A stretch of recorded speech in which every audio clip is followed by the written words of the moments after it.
Entonces, lo primero que nosotros vamos a ver el día de hoy, en esta clase que vamos a ver hoy, es la definición de distancia. Definición de distancia. Pero esto lo vamos a ver desde una perspectiva topológica. Entonces dice así la definición. Cuando no entiendan algo, por favor, me preguntan, ¿ok? No se vayan a quedar con la duda. Sea X mayúscula un conjunto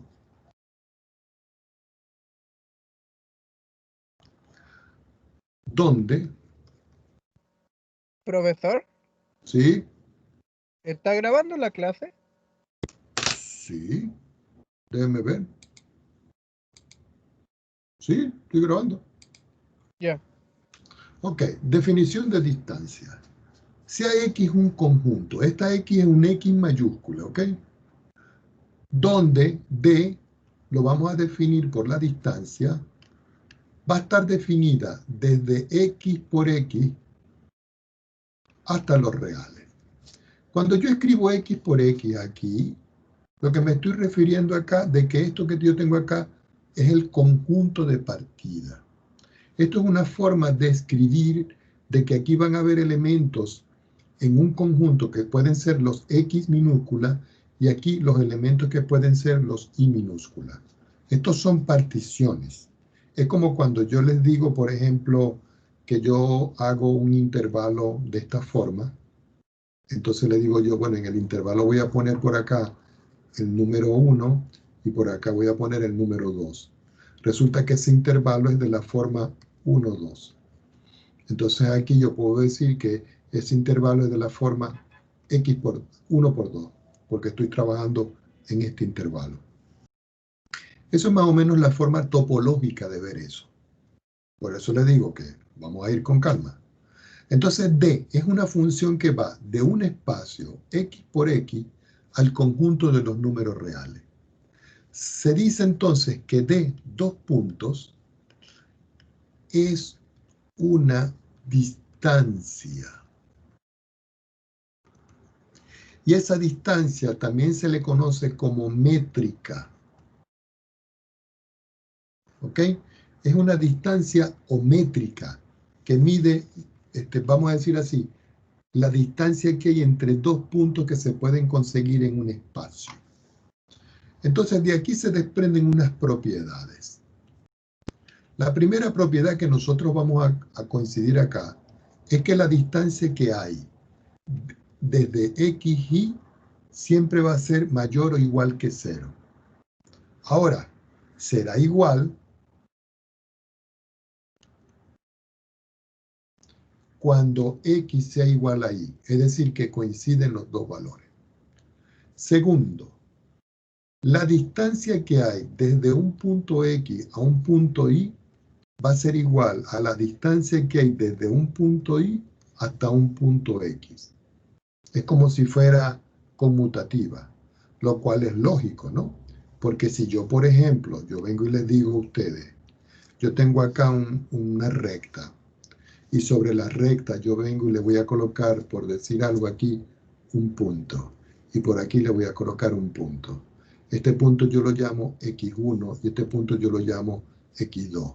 Desde aquí hasta aquí hay una distancia, y esa distancia es la distancia que hay desde X1 hasta X2. Ah, pero desde aquí para acá yo también lo puedo medir como una distancia que va desde X2 hasta X1. Y fíjense que desde aquí hasta aquí o desde aquí hasta aquí, esto es lo que está verificando la distancia. La tercera propiedad que se puede conseguir aquí en la métrica de la distancia es que la distancia que hay desde un punto X a un punto Z siempre va a ser menor o igual que la distancia que hay desde XY más la distancia que hay desde Y hasta Z. Esta definición de distancia que ustedes ven aquí es la que se conoce con el nombre de desigualdad triangular. ¿Ok? Esa desigualdad triangular ustedes la han trabajado ya con el valor absoluto. Por ejemplo, recuerden que estas son notaciones topológicas, ¿ok? Ya vamos a ver cómo es esto. Si yo tengo el valor absoluto de A más B, eso siempre va a ser menor o igual que el valor absoluto de A más el valor absoluto de B. Y ustedes dicen, profesor, pero usted está hablando aquí de distancia y aquí de valor absoluto. Las dos cosas están relacionadas, porque el valor absoluto de una suma siempre va a ser positivo. Y la distancia siempre se mide positiva. Las distancias no son negativas. Las distancias siempre son positivas. Por ejemplo, ¿qué tal si A vale 1 y B vale 2? Quiere decir que esto es menor o igual que el valor absoluto de 1 más el valor absoluto de 2. Y si yo saco las cuentas, aquí esto me da 3. Quito el valor absoluto y aquí esto me queda 1 más 2 y eso es 3. Y resulta que 3 es mayor o igual a 3. Pero fíjense que si yo, por ejemplo, yo escojo otra expresión, por ejemplo, 1 y yo le resto 2, esto va a ser menor o igual que el valor absoluto de 1 más el valor absoluto de menos 2. Quiere decir que cuando yo saco las cuentas acá, aquí me queda menos el valor absoluto de menos 1 menor o igual que el valor absoluto de 1 que es 1 y el valor absoluto de menos 2 que es 2. ¿Cuánto me da el valor absoluto de menos 1? 1. ¿Y cuánto me da esto que está aquí? 3. Y fíjense que 3 es mayor que 1. Entonces, esta propiedad lo que me dice es que cuando yo tengo la distancia de un punto a otro y hay un punto intermedio y ese punto intermedio es el I, se cumple la desigualdad triangular. ¿Ok? Nosotros conocemos, déjenme tomar otra hoja aquí. Nosotros conocemos algo que se llama la distancia usual.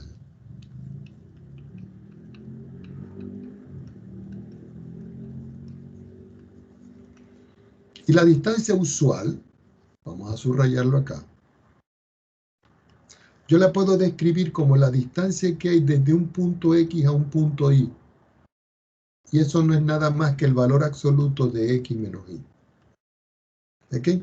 A eso que está aquí es lo que nosotros llamamos distancia usual. Esa es la distancia que uno trabaja en forma general. Esto que está acá se puede generalizar.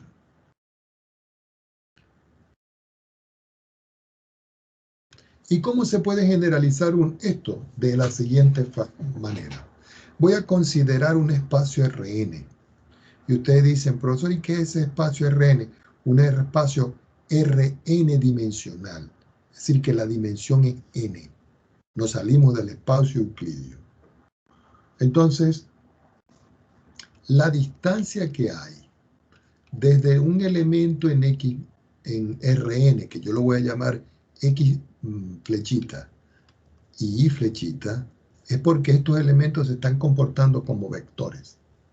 Entonces, esta distancia no va a ser nada más que la distancia o la norma que hay entre la diferencia de ellos dos. Y fíjense que yo lo puedo describir de la manera, la distancia que hay. Fíjense, voy a escribir esto de otra manera.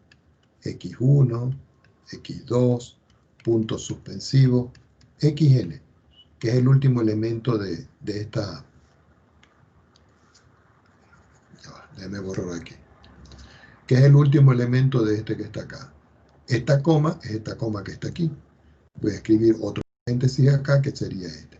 Y este I vectorial que yo tengo acá, ese es I sub 1, I sub 2, puntos suspensivos, I sub n. Y cierro que está acá. Ahora, si yo voy a calcular la norma de esto lo puedo escribir yo como usualmente se trabaja, como la raíz cuadrada. Déjenme arreglar esto, que lo que pasa es que me duele mucho el brazo para escribir. Tengo un dolor en el hombro que me perjudica. Entonces aquí sería x1 menos y sub 1 al cuadrado, más x2 menos y sub 2 al cuadrado, más puntos suspensivos, más el último término, que sería xn menos x sub n al cuadrado. Y con esto uno calcula la distancia sintética en un espacio Rn dimensional. Por supuesto que esto se puede escribir como una sumatoria, pero no nos interesa verlo desde esa perspectiva. ¿Ok? Hay algunas propiedades que se llaman distancias discretas y otro tipo de distancias, pero nosotros no vamos a trabajar eso. Nosotros vamos a trabajar indudablemente expresiones con esta topología que estamos viendo acá. Hay otra definición que nosotros necesitamos ver, que tiene que ver con algo que se define como la bola abierta.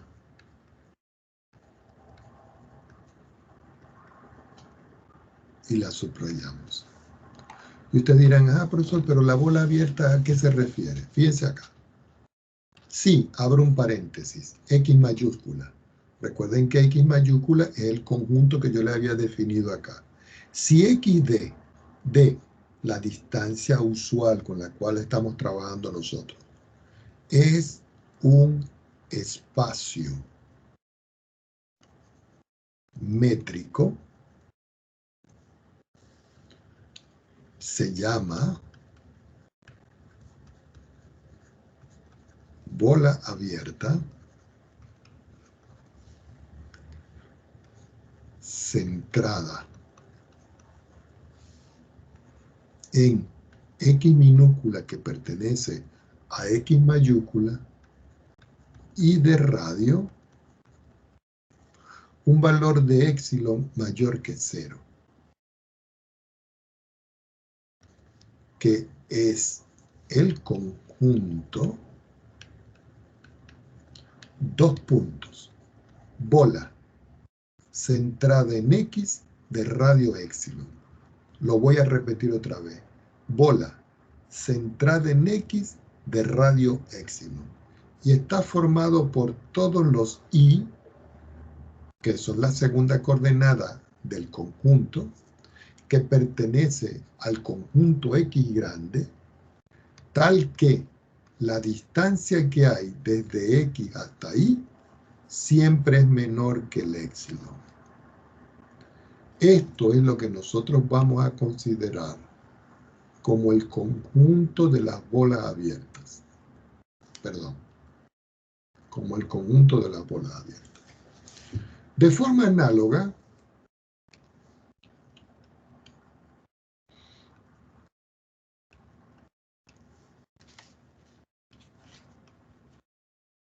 podemos considerar la bola cerrada. Y subrayamos bola cerrada. Entonces, bola cerrada va a ser de esta forma. Centrada en X minúscula que pertenece al espacio X grande, con un radio nuevamente épsilon mayor que 0, coma, y que está definida como el conjunto,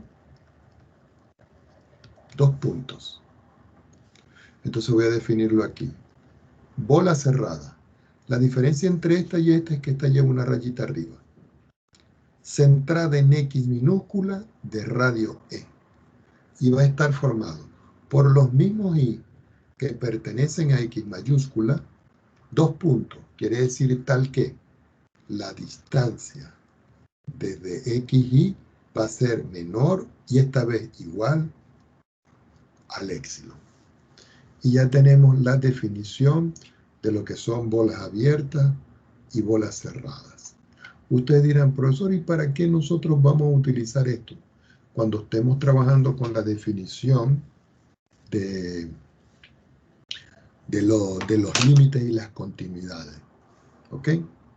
De los límites y las continuidades. Tomemos otra hojita. Muchos de ustedes dirán, profesor, ¿y cómo sería eso geométricamente? Geométricamente sería algo así. Recuerden que esto es topología, ¿no?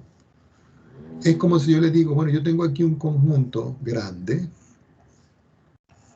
y este es el conjunto del espacio Rn. En ese conjunto de espacio Rn, yo voy a tener un conjunto más pequeño aquí. Pero en ese conjunto más pequeño aquí, yo voy a tener un conjuntico más chiquitico dentro. Este. Déjenme ponerle otro color. Aquí.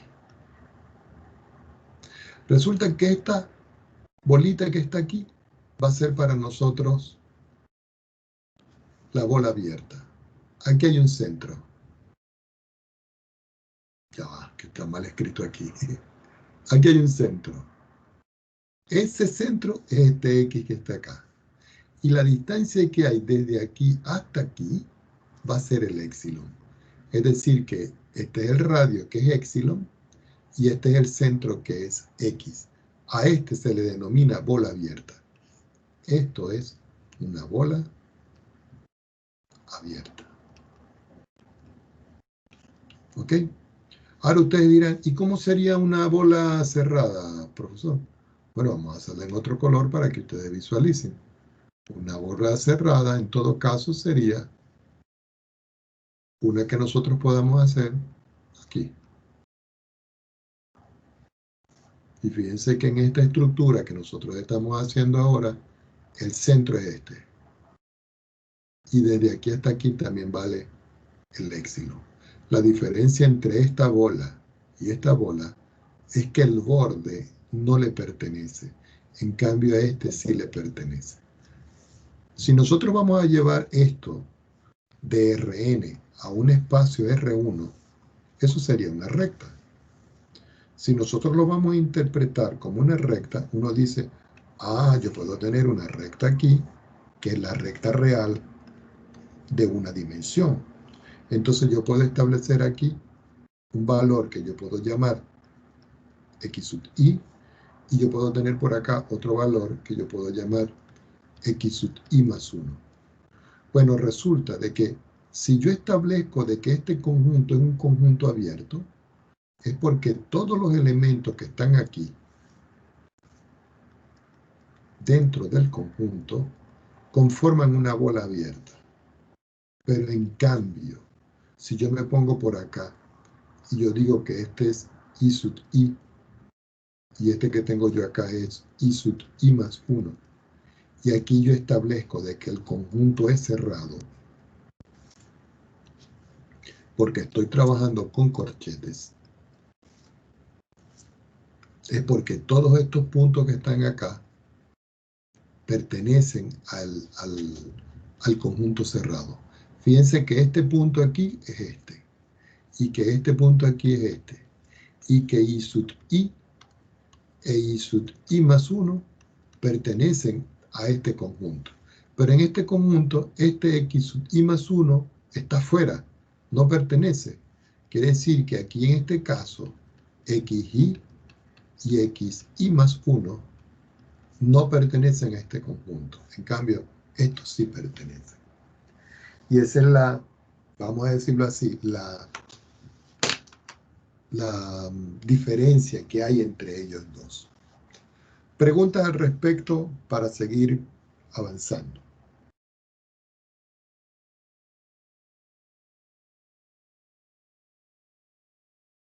¿Ah? Entonces, ¿qué es lo que nosotros necesitamos tener claro? La definición de distancia, las propiedades de distancia, la distancia usual. Algunos de ustedes dirán, profesor, pero esto está como muy abstracto, ¿sí?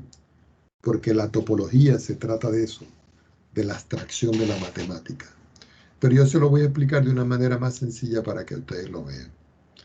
Vamos a considerar que yo tengo acá el eje Y, el eje X y el eje Y. A esto lo voy a señalar. Ya sabemos que este es el eje Y y este es el eje X. Yo voy a colocar un punto aquí. Y luego, sobre ese punto, yo voy a hallar una proyección de él acá abajo. Y voy a hallar su proyección de él aquí arriba. Cuando yo hallo sus proyecciones, yo vengo y les pregunto, ¿cuánto vale este punto aquí si yo me voy a contar los cuadritos? Bueno, aquí me peleé un poquito. 1, 2, 3, 4, 5, 6, 7, 8 y 9. Es decir, que este X vale 9. Si yo voy a ver los valores de Y, sería 1, 2, 3, 4, 5 y 6. Este Y vale 6. Es decir, que este punto que está aquí, que yo lo puedo llamar A, tiene coordenada 9 en X, 6 en Y. Ahora yo les pregunto, la distancia que hay desde aquí hasta aquí es una distancia usual. ¿Y ustedes cómo la calculan? Aplicando Pitágoras.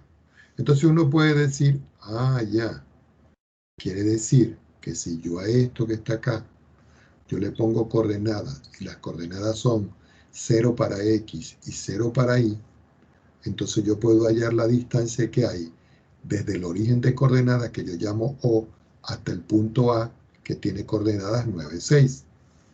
Entonces ustedes dicen, ya, la distancia que hay desde 0 hasta A va a ser igual a la distancia que hay desde A hasta 0. Esto que está aquí, colocándole la coma, se corresponde con la propiedad, como quien dice, de proposición de conmutativa de la distancia. Entonces ustedes dicen, ya, quiere decir que si yo voy a calcular la distancia desde O hasta A, que es la misma distancia desde A hasta O, que también se calcula como la distancia AO segmental, ¿cierto? Eso va a ser igual a la raíz cuadrada de, según lo que yo veo en la fórmula sería x2 menos x1 elevado al cuadrado más y sub 2 menos y sub 1 elevado al cuadrado. Pero resulta que esos valores yo los tengo.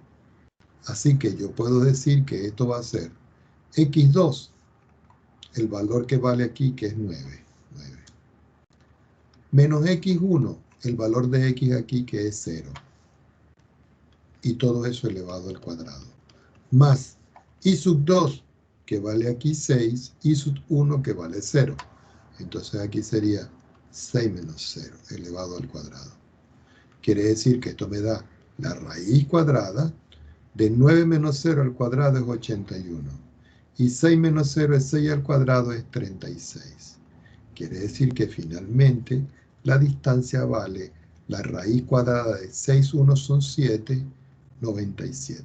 Indudablemente que yo puedo calcular esto, pero hasta aquí es más que suficiente para verificar. ¿Estamos de acuerdo? Entonces, esta es la definición. ¿Cómo? 81 más 36. Perdón. Ya. No sé por qué sumé 8 y 1 acá. Gracias, joven. 8 aquí me da 11. Bueno, si ustedes pueden ver este número, yo le puedo sacar la raíz cuadrada con la calculadora o lo hacen a pie, como ustedes prefieran. Pero lo importante es ver de que esta distancia que está acá es la distancia usual que yo puedo calcular acá. Ahora, ¿qué pasaría si yo me voy a otro estilo de distancia? Por ejemplo, yo voy a establecer aquí un punto A que tiene coordenadas 1, 2 y 3. Y voy a establecer un punto B que tiene coordenadas menos 1, 2, y también le voy a poner 2 aquí. Y yo quiero saber cuánto vale la distancia usual que hay desde A hasta B, que es igual a la distancia que hay desde B hasta A. Entonces uno dice, bueno, esto geométricamente tiene una representación. Vamos a hacer la representación en 3 dimensiones. Aquí voy a colocar un eje. Aquí voy a colocar el otro eje. Y aquí voy a colocar el otro eje. Resulta que esto es un sistema tridimensional donde yo debo identificar. Siempre este va a ser mi eje X. Este va a ser mi eje Y. Y este va a ser mi eje Z. Este es un sistema derecho. Y eso lo debieron de haber visto ustedes en álgebra. Voy a ubicar el primer punto, que es el punto 1, 2, 3. Entonces yo busco un valor, por ejemplo, 1 aquí. Voy a ubicar 2 aquí. ¿Qué quiere decir esto, jóvenes? Que si yo ahora trazo una paralela aquí y otra paralela aquí, la intersección de esos dos puntos me está dando precisamente aquí. Ahora yo tengo que subir, según la coordenada que tengo aquí, 3. Entonces yo tengo la medida 1, 2, 3. Y esta medida que yo tengo acá la pongo aquí. Oh, qué feo me quedó. La pongo aquí. Es decir, que aquí tengo mi punto A, que tiene coordenadas 1, 2, 3. Ahora voy con el punto B, que vale menos 1. Bueno, si para acá este valía 1, indudablemente que para acá vale menos 1. Después me queda menos 1, 2, 2. Entonces, ¿qué hago? Vuelvo a trazar una paralela aquí, para acá. Proyecto para acá. Perdón, me quedó muy feo. Proyecto para acá. Y la proyección aquí, en este punto preciso aquí, es la proyección que hay entre 1 y 2. Ahora yo tengo que subir hacia arriba, ¿cuánto? 2. Vamos a subir más de esto para que quede, para que se visualice un poco mejor. Voy a colocar aquí 5. Solo para que se vea mejor. Entonces aquí está 1, 2, 3, 4 y 5. Quiere decir que esta distancia que está acá, yo la voy a llevar aquí, a esta parte que está aquí, la llevo hacia arriba. Entonces aproximadamente sería 1, 2, 3, 4, 5, como por aquí. Quiere decir que en este extremo que tengo yo aquí, ya, en este extremo que tengo yo aquí, voy a tener ahora el punto B, que tiene coordenadas, era menos 1, 2 y 3. Entonces yo tengo que calcular cuál distancia, la distancia que hay desde A hasta B. Esta distancia que está en azul, que está aquí. Entonces ustedes dicen, profesor, entonces voy a aplicar Profe, ¿no era 5 el B? Perdón, era 5.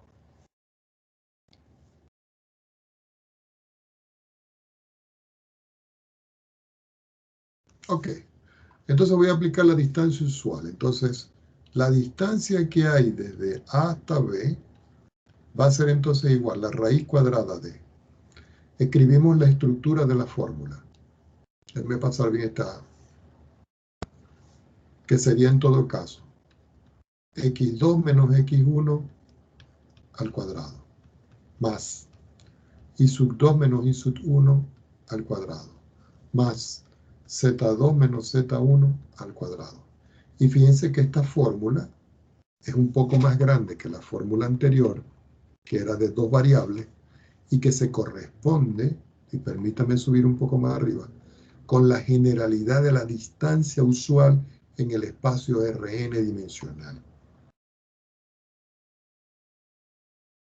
Entonces yo vengo y calculo mi distancia acá y digo que la distancia que hay desde A hasta B va a ser igual a la raíz cuadrada.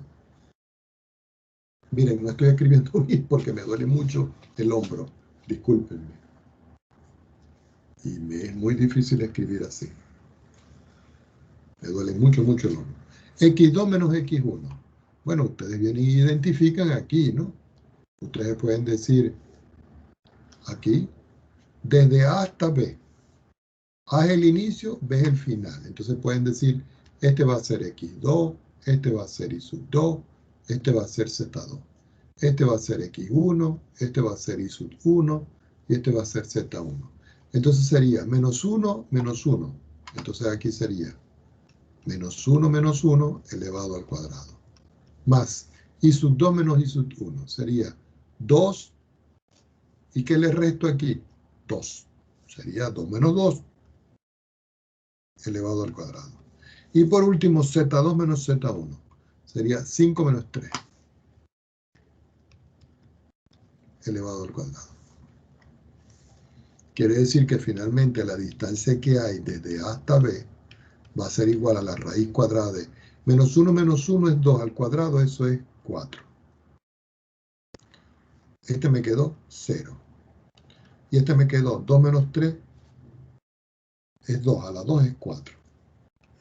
Es decir, que eso es raíz de 8 y eso es lo mismo que 2 raíz de 2. Y esto es la distancia que hay. Profesor. Desde aquí hasta aquí. Ah, cuénteme. ¿El último no era 5 menos 3? Sí, no era 5 menos 3, pues. 5 menos 3 es 2 y 2 a la 2 es 4. ¿Ya?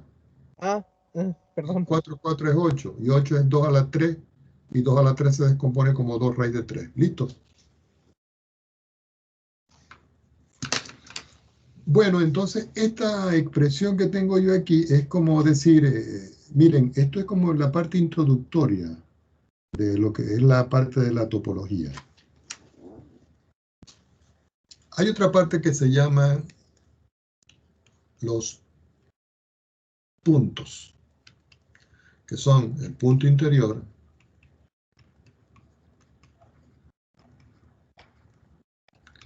el punto exterior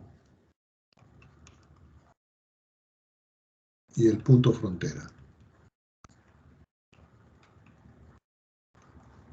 Y eso lo vamos a hacer con un conjunto. Por ejemplo, yo puedo nuevamente tener un espacio aquí, Rn. Voy a escribir aquí un subespacio que yo lo voy a llamar U. Voy a colocar aquí un punto, voy a colocar otro punto y voy a colocar otro punto. Este punto que está acá, yo lo voy a llamar, por ejemplo, eso tienen unas terminologías, pero a mí no me gusta usar esas terminologías. Yo simplemente voy a llamar a este A este B y a este C. Resulta de que A, 2 puntos, es un punto interior. ¿A quién? Al conjunto U. B es un punto frontera. ¿Por qué? Porque está en el borde. Y C es un punto exterior. ¿Por qué exterior? Porque es exterior del conjunto U. Este U que yo tengo aquí. Entonces yo puedo tener un espacio, puedo tener un conjunto, y puedo tener puntos interiores, puntos fronteras y puntos exteriores. Es como si yo les digo, y perdonen que les dé otra hojita acá, es como si yo les digo, por ejemplo, vámonos a R3. Voy a considerar un espacio R dimensión, 3 dimensional. Ya saben que nosotros hablamos que este va a ser mi eje X, la parte positiva, mi eje Y, la parte positiva, y mi eje Z, perdón, la parte negativa. Resulta de que yo puedo tener aquí una recta. Y esa recta es la recta L. Resulta que la recta L está formada de puntos.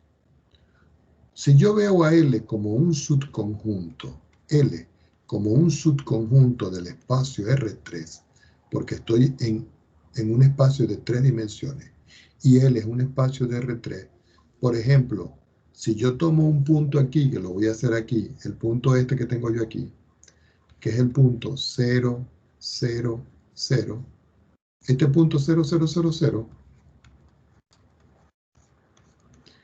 no pertenece a L. ¿Por qué? Porque 0, 0, 0 es un punto exterior. ¿De quién? Del conjunto L que está acá.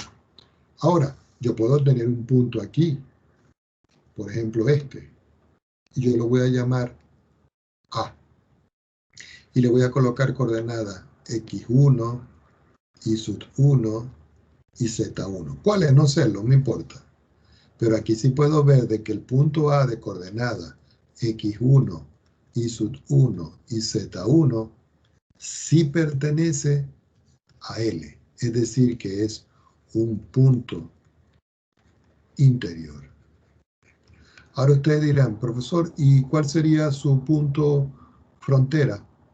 Debería estar en el borde, pero resulta que aquí es un poco difícil ver los puntos de los bordes, porque eso se ve más con los conjuntos abiertos y los conjuntos cerrados.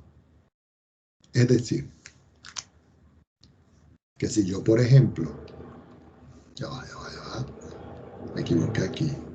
Si yo, por ejemplo, yo les digo, yo tengo una recta, y yo sobre la recta voy a establecer aquí un valor, y aquí voy a establecer un valor. Voy a colocar aquí, por ejemplo, -1, y por aquí voy a establecer 2. Como esto es un intervalo cerrado, -1 pertenece al intervalo, y 2 pertenece al intervalo. Y fíjense que tanto -1 como 2 están en los bordes. Es decir, que -1 es un punto frontera. ¿Por qué? Porque pertenece al conjunto. Y 2 es un punto frontera. Si yo pongo, por ejemplo, un punto, que yo digo, bueno, por aquí está el 0 y por aquí está el 1. El 0 es un punto interior. El 1 es un punto interior. Ahora yo les pregunto, denme un punto exterior. Para este lado yo podría decir, bueno, yo puedo considerar por aquí el -2 y yo puedo considerar por aquí el 3. Bueno, -2 y 3 son puntos exteriores. Entonces, hay puntos interiores, hay puntos exteriores y hay puntos frontera. ¿Ok? Entonces ya conocemos varias cosas con esto. Ya podemos comenzar a ver cómo se define una función campo escalar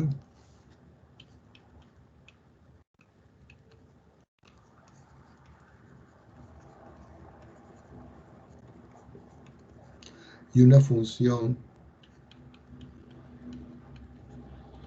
campo vectorial.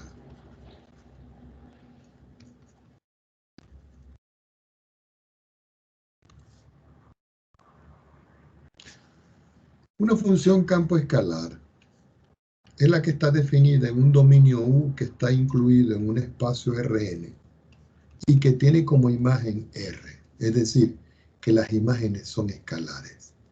Estas son las que nosotros vamos a denominar funciones campo escalar, funciones campo escalar.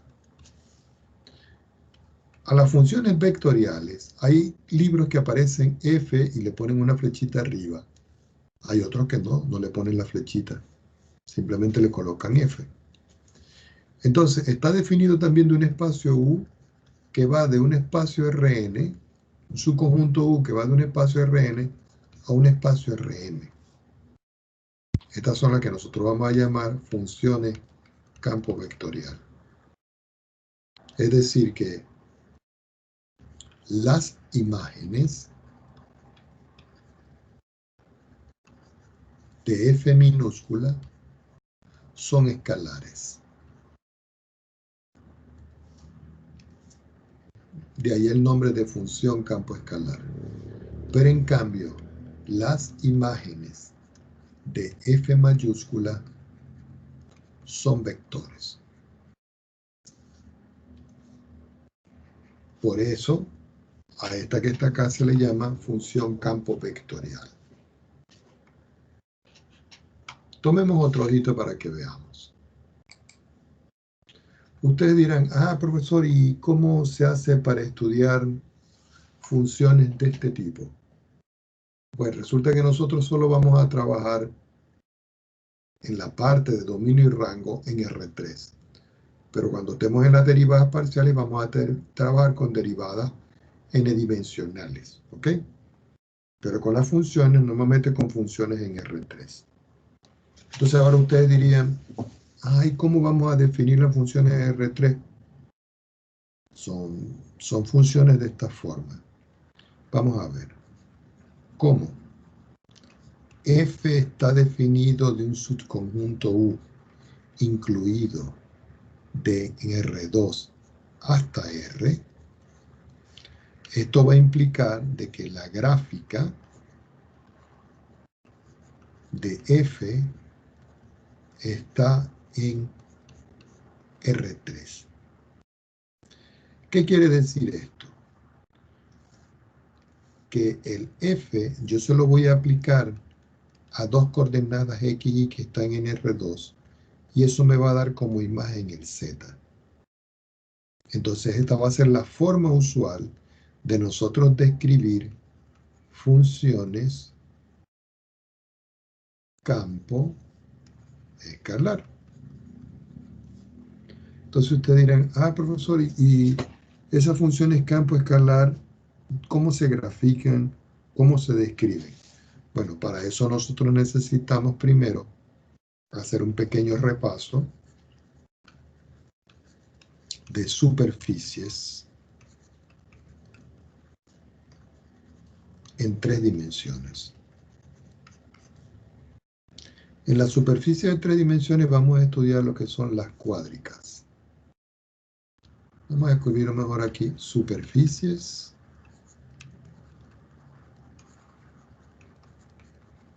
cuadráticas. Ya va. Cuadráticas. Y ustedes dirán, ¿y esas cómo son, profesor? En forma general,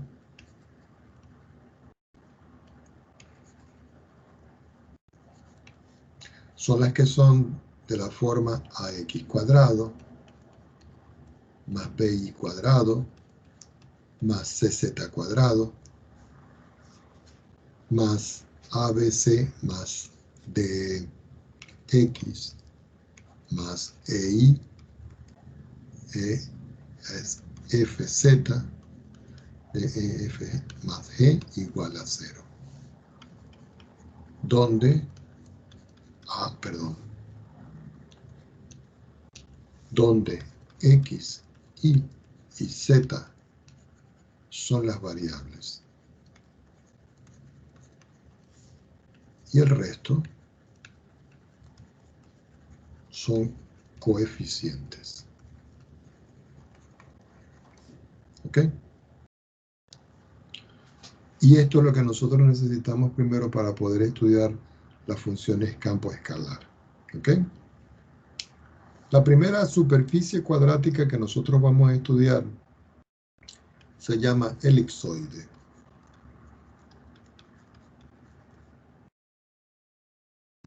Y el elipsoide tiene la particularidad de que tiene una ecuación general.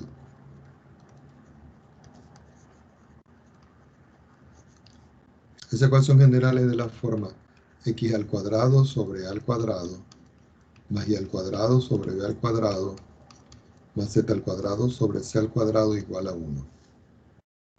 Y esta es la expresión. Ahora yo me voy a parar un minutito acá y les voy a hacer una pregunta. ¿Cómo creen ustedes que se pueda graficar esa función que yo tengo ahí? Esa ecuación que yo tengo ahí. ¿Alguien me da una idea? ¿Con las trazas? Exactamente. ¿Y qué son las trazas?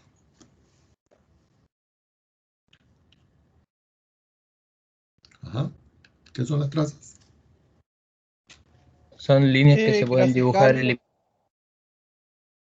Son... eliminando una variable. Exactamente. Pero en realidad las trazas no son nada más que la intersección del sólido que yo tengo acá con un plano. Por ejemplo, si yo considero, por ejemplo, el plano x igual a x sub 0, y yo digo, bueno, yo voy a sustituir este plano aquí, es porque este plano pertenece al conjunto de los números reales, un real. Yo puedo decir de que x sub 0 vale 0. Si x sub 0 vale 0 porque pertenece a los reales, quiere decir que cuando yo sustituyo este 0 aquí, esto se anula. Al anularse esto, entonces yo voy a obtener una curva en 2 dimensiones, que no es nada más que la proyección del corte de la superficie cuadrática con este plano x sub 0 igual a 0. Y me da como resultado esta expresión que tengo acá. Ahora, si nosotros observamos esta expresión que está aquí, ustedes inmediatamente me dicen que eso es una elipse. Y esa elipse está en el plano IZ. De igual forma, ustedes pueden haber considerado de que el I sub 0 va a ser 0.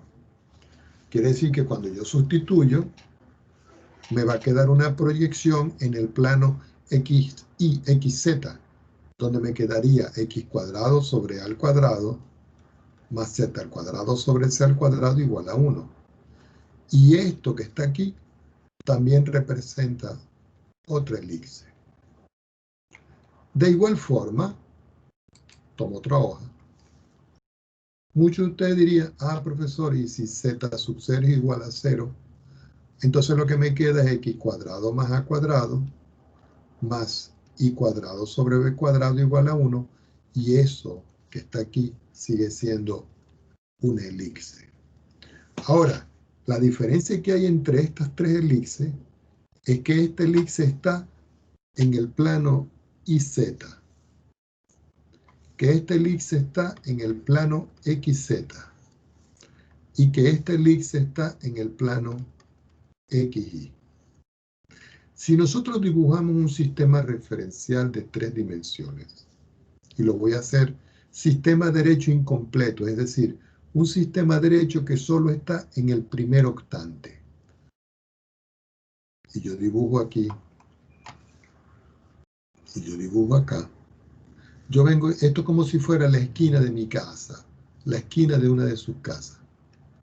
Aquí está el eje X, aquí está el eje Y, y aquí está el eje Z.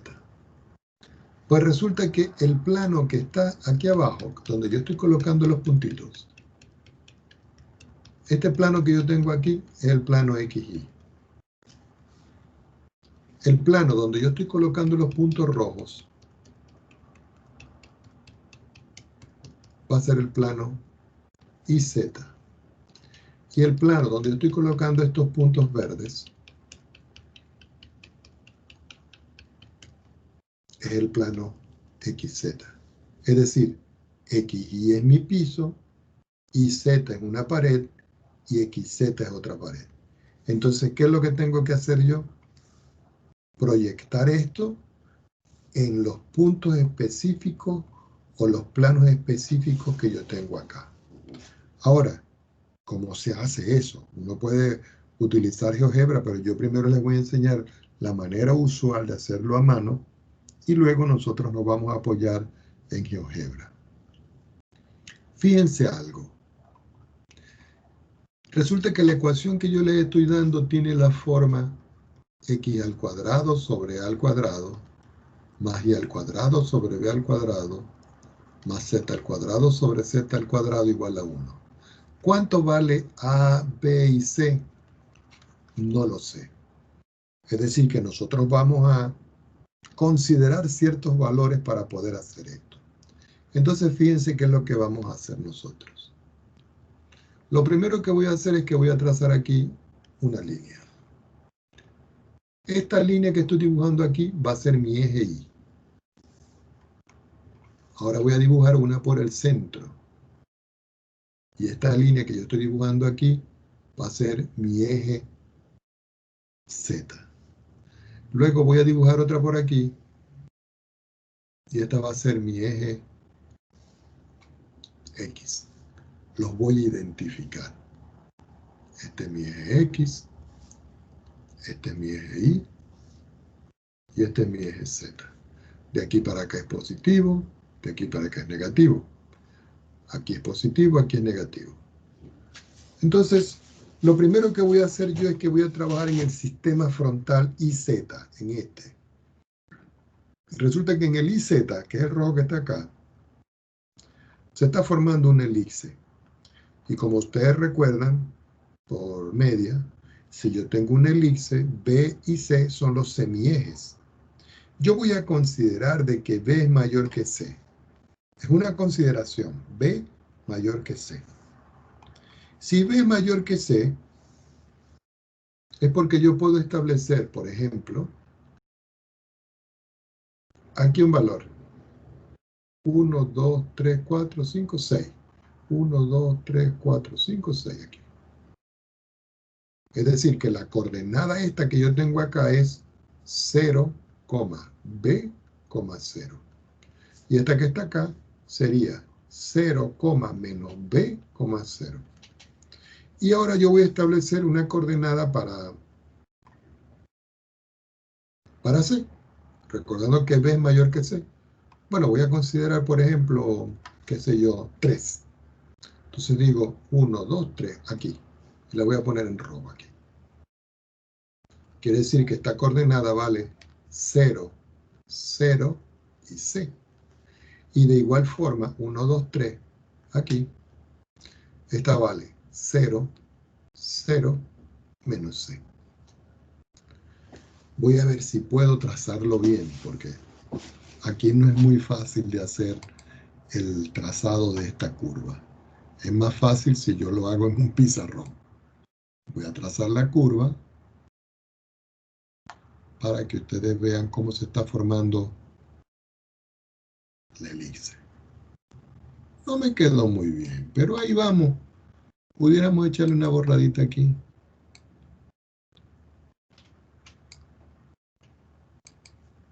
Y decir, bueno, aquí voy. Ahí está la elipse. ¿Cierto?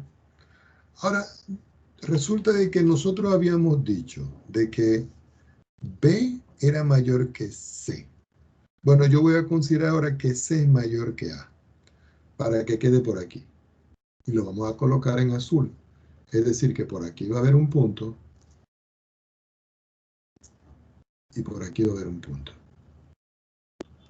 Si yo quiero trazar ahora el elipse, fíjense que este elipse que está en negro, está en IZ. Pero ahora voy a trazar la elipse que está en XZ. La que está en XZ, si ustedes ven acá, XZ, es cuando es X cuadrado sobre A cuadrado y Z cuadrado sobre C cuadrado. Y ya sabemos aquí que estamos considerando de que C es mayor que A. Entonces yo puedo trazar aquí la otra parte de la elipse, que iría aquí. Y la otra parte de la elipse, aquí, que iría por aquí. Oye, qué feo me está quedando. Es muy difícil hacer esto aquí así. ¿Estamos de acuerdo? Entonces fíjense que aquí lo que está en azul es otra elipse. Donde aquí este punto que está aquí, que no lo he clasificado, este punto que está aquí vale, ya va, déjenme buscar, vale A 0, 0. Y este punto que está aquí vale menos A 0, 0. No lo voy a anotar para que no se me congestione. Entonces me faltaría hacer la elipse que está en el piso. La elipse que está en el piso es la elipse en XY. Y la elipse en XY es A cuadrado, B cuadrado. Es decir, que por B y A voy a trazar mi otra elipse. Entonces mi otra elipse yo la puedo trazar y decir que va aquí. Oh, se me pasó. Okay.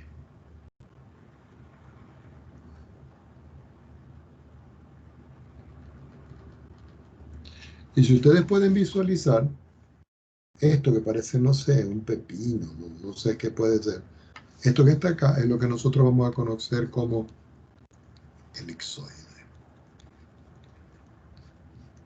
¿Estamos de acuerdo? Preguntas al respecto para continuar.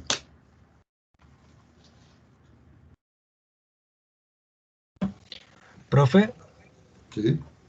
¿en los elipsoides también hay como excentricidad o no? Sí, hay todo eso, pero ahí se cumple excentricidad y focos y todo, pero trabajando con las proyecciones. Cuando yo hablo de proyecciones es que o trabajo en XY, o trabajo en YZ, o trabajo en XZ. Pero en estos ejercicios no se le pide excentricidad.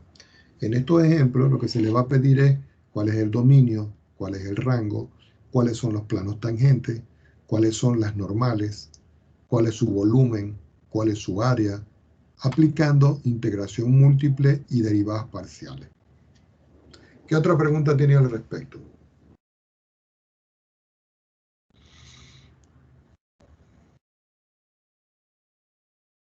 ¿Ningún otro? Bueno, ya estudiamos entonces el elipsoide. Aquí está. Aquí está la construcción del elipsoide. ¿Ok? La segunda construcción que nosotros vamos a ver va a ser el hiperboloide de una hoja.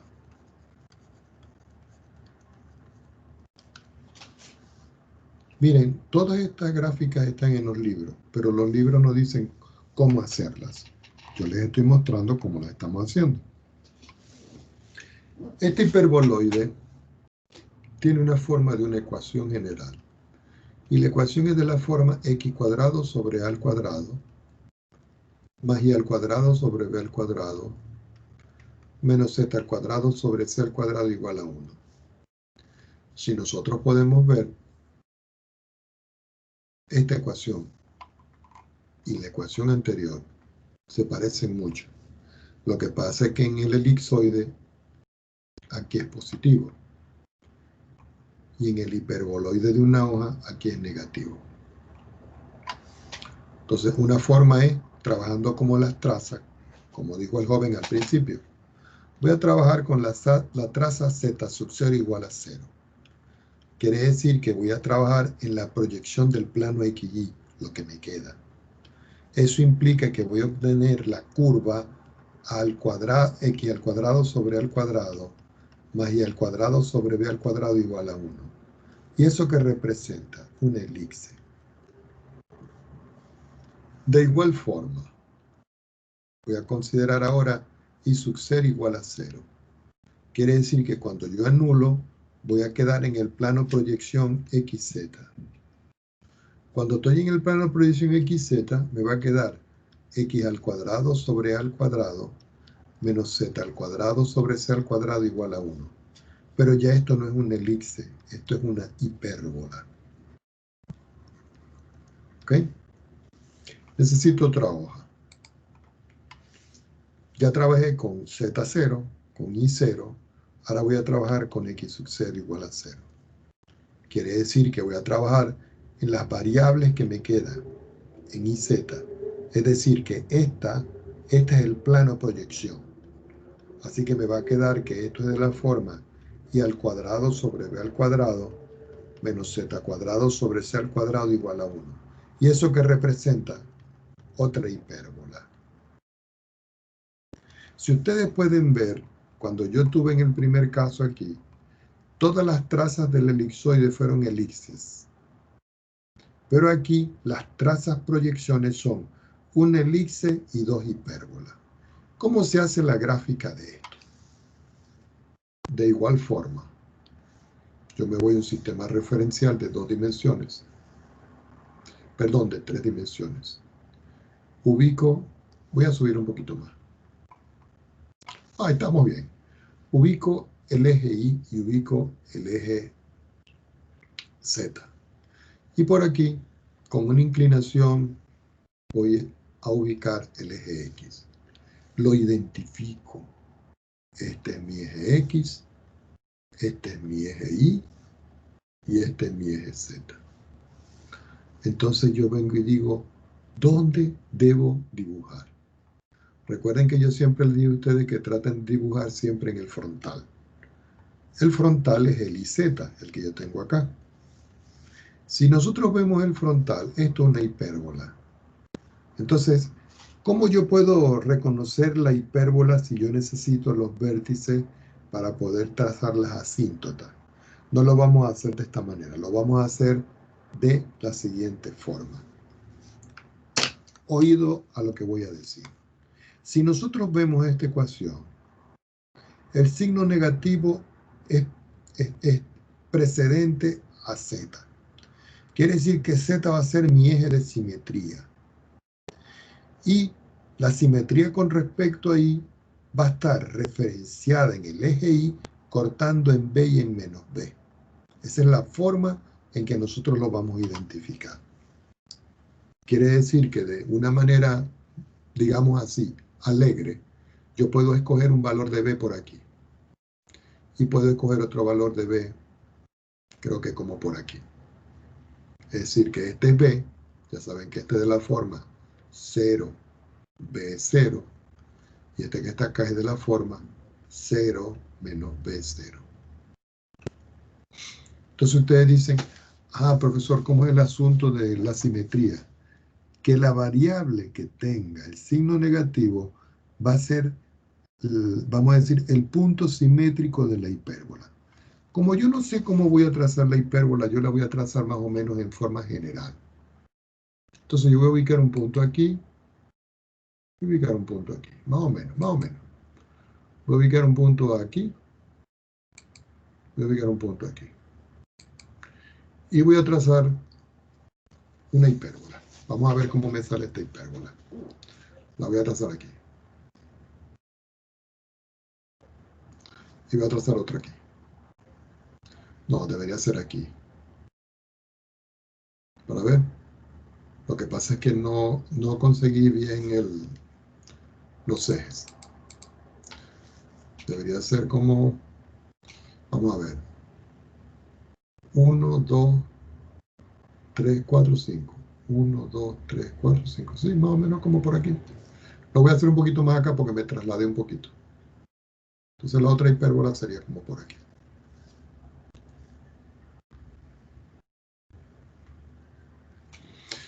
Cuando yo tengo las dos hipérbolas, voy a hacer algo como lo que hicieron ustedes en cálculo 2 de un sólido en revolución. Es decir, que esta hipérbola la voy a rotar en torno al eje Z, que es el que tiene el signo negativo. Al rotarla, se me forma el siguiente sólido.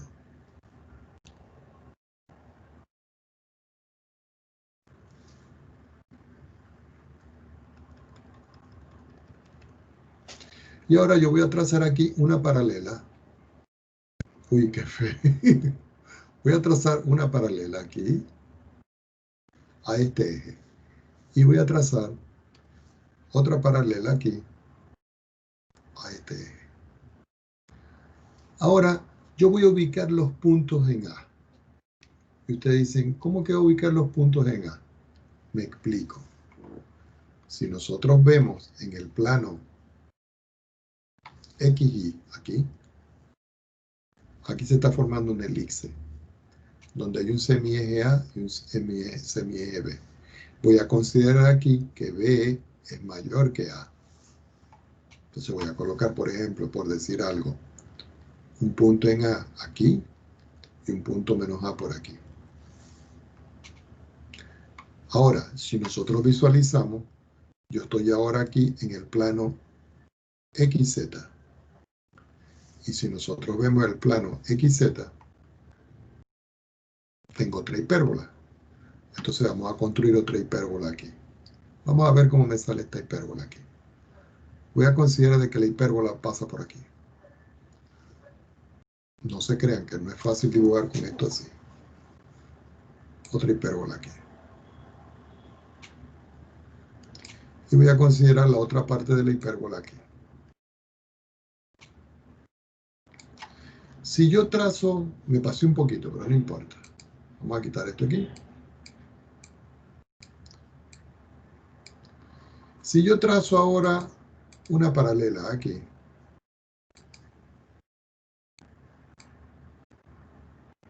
Y yo trazo ahora, no me quedó muy bonito, pero ahí vamos. Otra paralela aquí. Esta paralela y esta paralela. Vamos a borrar la última que está muy fea. Esta paralela aquí.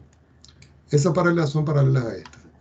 Y si ustedes se notan acá, aquí, en la parte que estoy haciendo yo la línea, se ve como una hoja.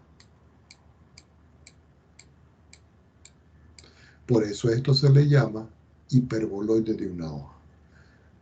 ¿Qué me falta por graficar aquí? La elipse.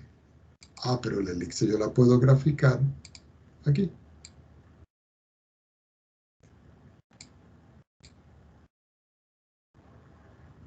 donde desde aquí hasta aquí es el semieje en A y desde aquí hasta aquí es el semieje en B.